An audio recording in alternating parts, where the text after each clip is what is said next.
Thank you so much. అందరికీ thank you అండి. ఈరోజు మనం సినిమా వాళ్ళ గురించి మాట్లాడుకుందాం, 2 సినిమాని చంపేసే వాళ్ళ గురించి మాట్లాడుకుందాం, 3 మన సినిమా గురించి మాట్లాడుకుందాం. ఓకేనా? ఓకే. కానీ తెలుగు సినిమా అనగానే ఎక్కడ ఏ ఈవెంట్ జరిగినా ఇలా వచ్చేసే ముందు తెలుగు ఆడియన్స్ అందరికీ కూడా థ్యాంక్ యూ సో మచ్ అండి. ఎందుకంటే తెలుగు సినిమా అంటేనే ఒక ఎమోషన్ అనమాట. రీసెంట్గా మీరు చూసే ఉంటారు, వారణాసి మూవీ నుంచి ఆ చిన్న మహేష్ బాబు గారి గ్లిమ్స్ రాగానే మైండ్ పోయింది. అసలు అది మైండ్లో నుంచే పోవట్లేదు. అంటే ఈ దెబ్బతో అవతారు కూడా జై బాబు అనాల్సిందే, అలా ఉందన్నమాట. అది ఆల్మోస్ట్ అంటే తెలుగు సినిమా అనగానే గౌరవంగా నమస్కారం పెట్టేలా చేసింది నందమూరి తారక రామారావు గారు, అక్కినేని నాగేశ్వరరావు గారు. అయితే తెలుగు సినిమా అనగానే గర్వంగా శాల్యూట్ కొట్టేలా చేసింది మెగాస్టార్ చిరంజీవి గారు. అయితే తెలుగు సినిమా అనగానే ప్రపంచంలో మనం ఏ మూలకు వెళ్ళినా నేను తెలుగునిరా అని ధైర్యంగా చెప్పుకునేలా చేసింది మాత్రం ఎస్ఎస్ రాజమౌళి గారండి. ఆయనకి నాన్ స్టాప్గా సక్సెస్లు రావాలని మనస్ఫూర్తిగా కోరుకుంటున్నాను. ఇప్పుడు ఆ వారణాసి గురించి ఎందుకు మాట్లాడాల్సి వచ్చిందంటే, ఆ రోజు జరిగిన ఆ గ్లోబల్ ఈవెంట్ అంత సక్సెస్ అవ్వడానికి one of the main reason మన సుమగారికి నిజంగా అసలు మామూలు విషయం కాదు. అంటే అంత పెద్ద ఈవెంట్లో చిన్న అంతరాయం కలిగినా కూడా ఆవిడ మేనేజ్ చేసిన విధానం మాత్రం వేరే లెవెలు. అందుకే సుమగారికి ఒక్కసారి గట్టిగా క్లాప్స్ కొట్టాలి ఆ విషయంలో మాత్రం. అదొక్కటే కాదు, ఈ ప్రేమ అంటే సినిమా కంటే ముందు మీకు అసలు సుమ అంటే ఏంటో చెప్తాను మీకు. అసలు జనరల్గా మీరు Sukumar universe, Lokesh Kanagaraj universe, Sujeeth universe ఇవన్నీ చూసుంటారు కదా. కానీ సుమ యూనివర్స్ అనేది వీటన్నిటికంటే పెద్దది. ఎందుకంటే ఒక డైరెక్టర్ తన ముందు సినిమాకి తర్వాత వచ్చే సినిమాకి మధ్య ఒక లింక్ ఉంటే దాన్ని యూనివర్స్ అంటారు కదా. కానీ ఏ ఇండస్ట్రీకి సంబంధించిన ఏ డైరెక్టర్ సినిమా తీసినా ఆ సినిమాకి సుమ గారి యాంకరింగ్కి మధ్య ఒక లింక్ ఉంటుంది, దాన్నే సుమ యూనివర్స్ అంటారు. అందుకే ఆ యూనివర్సే అన్నిటికంటే పెద్దదనమాట. అసలు సుమ అనే పేరులోనే ఉంది. ఎస్ అంటే సక్సెస్ఫుల్గా, యు అంటే అల్టిమేట్గా, ఎం అంటే మీనింగ్ఫుల్గా, ఏ అంటే యాంకరింగ్ చేసేదే మన సుమ గారు. మామూలు విషయం కాదు. అంటే జనరల్గా ఒక తెలుగువాడిగా పుట్టి ఎక్కడో కేరళలో ఉన్న వాళ్ళ చేత మనవాడరా అనిపించుకున్న అల్లు అర్జున్ గారు ఎంత గ్రేటో, ఒక కేరళ అమ్మాయిగా పుట్టి తెలుగు వాళ్ళందరి చేత మన అమ్మాయిరా అనిపించుకున్న సుమగారు కూడా అంతే గ్రేట్ అబ్బా.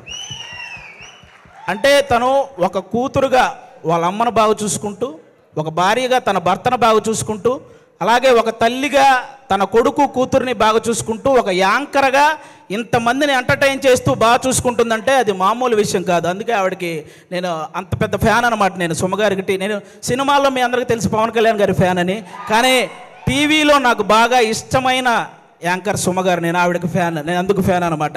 బేసిక్గా హీరోల్లో ఫ్యామిలీ హీరోలు ఉంటారు, మామూలు హీరోలు ఉంటారు. అలాగే యాంకర్లో కూడా మామూలు యాంకర్లు, ఫ్యామిలీ యాంకర్లు ఉంటారు. ఫ్యామిలీ హీరో విక్టరీ వెంకటేష్ గారు అయితే ఫ్యామిలీ యాంకర్ మన సుమగారు.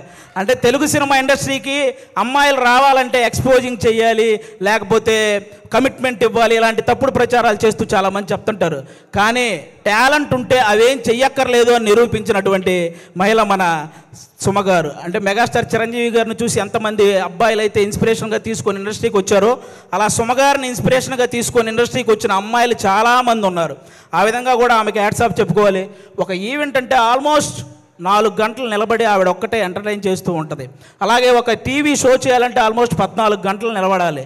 అంటే ఈవెన్ లేడీస్ ప్రాబ్లమ్స్ ఉన్నా కూడా ఆ పెయిన్ ఫేస్ మీద తెలియకుండా ఇంతమందిని ఎంటర్టైన్ చేస్తూ వస్తుంది.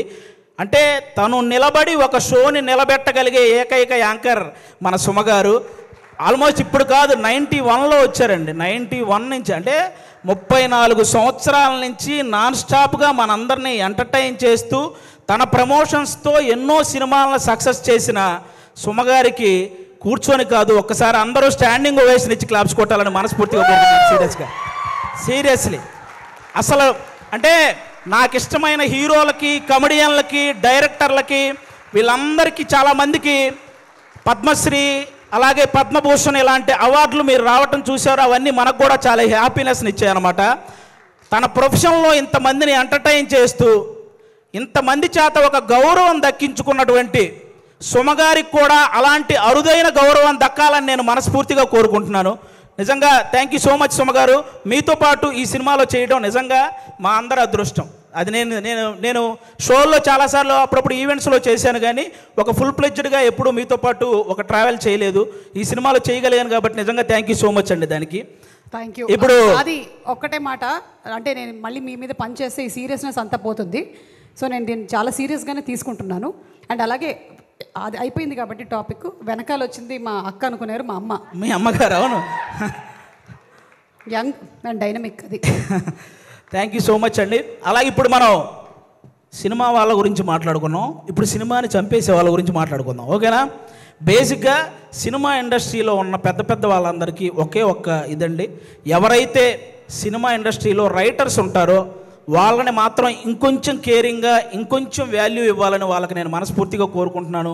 ఎందుకంటే రైటర్ అంటే వాడు ఇచ్చింది తీసుకుంటూ చెప్పింది రాసుకుంటూ వెళ్ళిపోతాడనే ఒక చిన్న ఆలోచన నుంచి రైటర్ అనేవాడు ఒక్కసారి నాకు ఎందుకులే అనుకుంటే ఇండస్ట్రీలో ఎవ్వరికీ పని ఉండదు అనే ఒక పెద్ద ఆలోచన చేయాలని నేను మనస్ఫూర్తిగా కోరుకుంటున్నాను. ఎందుకంటే సినిమా ఇండస్ట్రీకి రైటర్ అనేవాడే ఒక హార్ట్ లాంటి వాడు. గుండె కొట్టుకోకపోతే ప్రాణం పోద్ది, అలాగే రైటర్ అనేవాడు పెన్ను పట్టుకోకపోతే ఖచ్చితంగా సినిమా పోద్ది. అందుకే రైటర్లందరినీ ఒక్కసారి సినిమా ఇండస్ట్రీలో ఉన్న రైటర్లందరినీ గ్యాదర్ చేసి వాళ్ళ కష్టసుఖాలు తెలుసుకొని వాళ్ళకు ఒక నూతన ఉత్సాహాన్ని ఇస్తే ఆటోమేటిక్గా మంచి సినిమాలు వస్తూ ఉంటాయి. ఎందుకంటే 1000 కోట్లకు సంబంధించిన వారణాసి లాంటి ప్రాజెక్ట్ రాయగలిగిన రైటర్లు కూడా మన దగ్గర ఉన్నారు, కానీ కనీసం వాళ్ళ అమ్మకి 1000 రూపాయల మందులు కొనుక్కునే స్థితి కూడా లేక వాళ్ళ టాలెంట్ అలాగే వెనకబడిపోతూ ఉంది. అలా రైటర్స్ అందరినీ ఒక్కసారి గ్యాదర్ చేసి వాళ్ళకు ఒక నూతన ఉత్సాహం ఇవ్వాలని సినిమా ఇండస్ట్రీ పెద్దవాళ్ళందరికీ నేను ఒకసారి మనస్ఫూర్తిగా కోరుకుంటున్నాను. అలాగే మీరందరూ గమనిస్తే ఆల్మోస్ట్ సంవత్సరానికి 150-200 సినిమాలు రిలీజ్ అయితే పట్టుమని 10 సినిమాలు కూడా ఆడట్లేదు సినిమా ఇండస్ట్రీలో.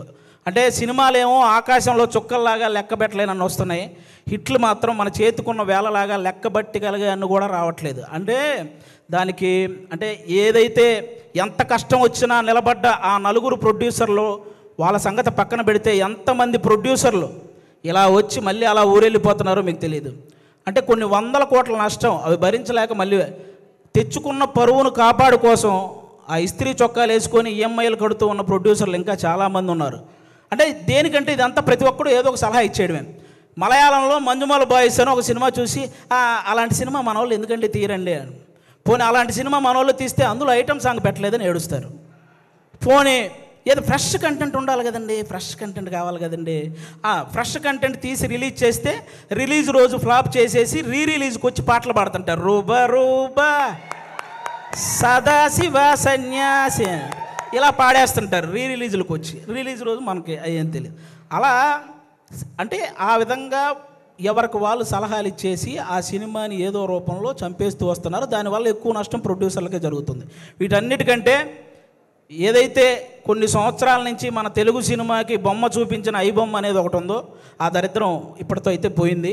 కానీ దానికంటే పెద్ద దరిద్రం ఏముందంటే సోషల్ మీడియాలో వచ్చే నెగిటివిటీ. అంటే లెజెండరీ యాక్టర్స్ దగ్గర నుంచి ఇప్పుడిప్పుడే ఎదుగుదామని వస్తున్న ప్రతి యాక్టర్ మీద కూడా సోషల్ మీడియాలో విపరీతమైన నెగిటివిటీ. అది కొంతమందికి ఇప్పుడు నాలాంటి వాడు మీరు చేశారనుకో నాకు పెద్ద బాధ ఏమి ఉండదు, నేను మా ఇంట్లో అమ్మా నాన్నలకు నేను చెప్పుకోగలను, అవేం పర్లేదు నేను చూసుకుంటాను. కానీ కొంతమంది అందరికీ అలా ఉండదు. కొంతమంది వాళ్ళ పేరెంట్స్ సెన్సిటివ్ అయి ఉండొచ్చు, ఆ పర్టికులర్ యాక్టర్ సెన్సిటివ్ అయి ఉండొచ్చు.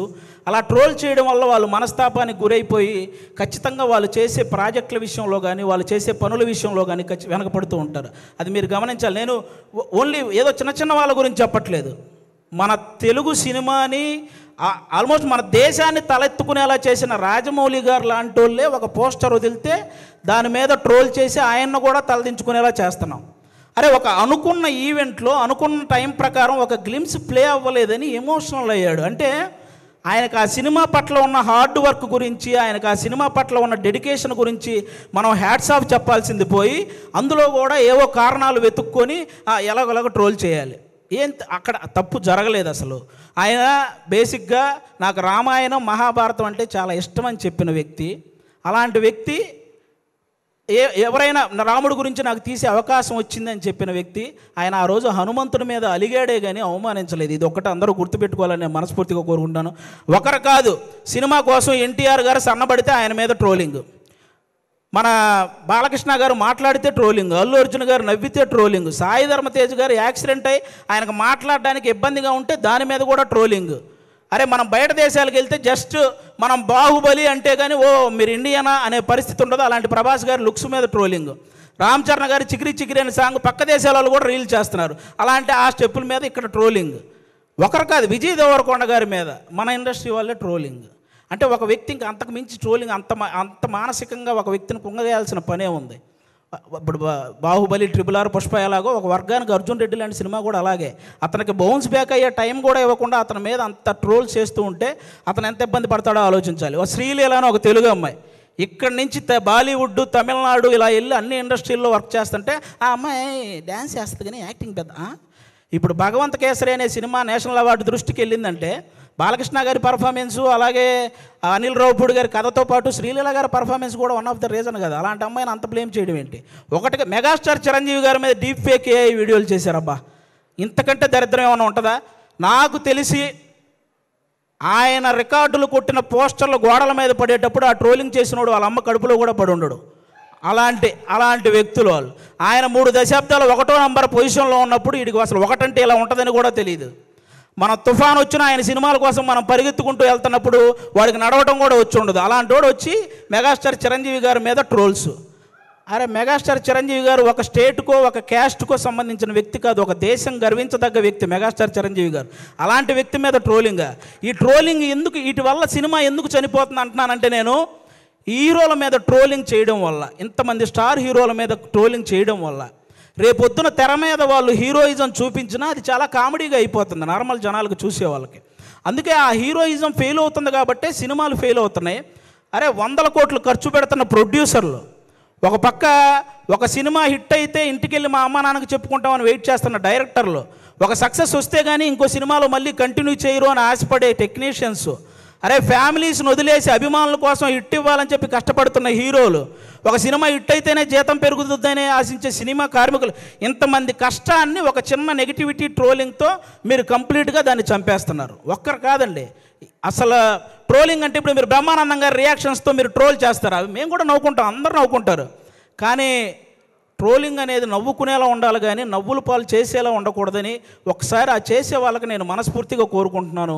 అలా ఇంకెప్పుడూ కూడా ఇంతమంది లెజెండ్స్ ఎంతో సాధించి ఇక్కడ వరకు వచ్చారు, వాళ్ళని అంత ఈజీగా నెగిటివ్ చేసే ప్రయత్నం చేయకండి అని వన్స్ అగైన్ నేను మనస్ఫూర్తిగా కోరుకుంటున్నాను. అలాగే ఇప్పుడు వాళ్ళకి చెప్పేశాను కాబట్టి చాలు. అలాగే కొంతమంది ఇంకా రివ్యూవర్స్ ఉన్నారు, వాళ్ళకు కూడా కొంచెం చూసుకొని చెయ్యాలని వాళ్ళకి మనస్ఫూర్తిగా కోరుకుంటున్నాను. చాలామంది మంచి రివ్యూవర్స్ ఉన్నారు, సినిమా గురించి చాలా బాగా చెప్తారు, సినిమా గురించి బాగా చెప్పి ఈ సినిమా నచ్చితే మంచి హైప్ ఇస్తారు, నచ్చకపోతే ఇందులో ఈ నచ్చిన విషయాల కోసం మీరు వెళ్ళొచ్చు అని చెప్తారు. అలా చెప్తే చాలా బాగుంటుంది. అంతేగాని సినిమా మీద వెటకారం చేస్తూ రివ్యూలు ఇస్తుంటారు. వాళ్ళకి అర్థం కాని విషయం ఏంటంటే ప్రొడ్యూసర్లు ఎంత నష్టపోతున్నారో ఒకసారి ఆలోచించాలని మనస్ఫూర్తిగా కోరుకుంటున్నాను.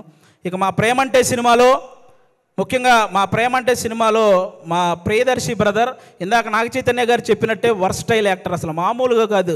అతను ఏ సినిమా పట్టుకుంటే ఆ సినిమా లక్కీ అన్నట్టు మారిపోయింది. బలగం చూసినప్పుడు కానీ, అతను కోర్టు సినిమా చూసినప్పుడు కానీ, మల్లేశం చూసినప్పుడు కానీ, సారంగపాణి జాతకం సినిమా చూసినప్పుడు కానీ అతని పర్ఫార్మెన్స్ ఎప్పటికప్పుడు వేరియేషన్స్ చూయించుకుంటూ వస్తూ, అంటే చాలామంది ప్రొడ్యూసర్లకి ప్రియదర్శి ఇలాంటి వాడితో సినిమా తీస్తే మనం తక్కువ బడ్జెట్ పెట్టుకోవచ్చు, ఎక్కువ లాభాలు పొందొచ్చు అనే ఫీలింగ్ అతని మీద ఉంది. కాబట్టి అలాంటి ప్రియదర్శి గారు, మన ఆనంది గారు ఇక్కడ చెన్నై, తమిళ్లో రెండిట్లో కూడా ఆవిడ చాలా పాపులారిటీ సాధించిన అమ్మాయి, మన తెలుగు అమ్మాయి. చాలా ముచ్చటగా ఉంటుంది చూడడానికి. ఆనంది గారు ఎక్కడ పర్ఫామ్ చేసినా, ఏ సీన్ చేస్తున్నా అలా చూస్తుండిపోవాలనిపిస్తుంది. మన ఆనందిని, ప్రియదర్శిని హీరోయిన్లు అనడం కంటే కూడా వాళ్ళిద్దరిని పర్ఫార్మర్లు అనడం అనేది చాలా నాకు అది చాలా బాగుంటుంది అనిపిస్తుంది. ఎందుకంటే అంత బాగా పర్ఫామ్ చేస్తారు.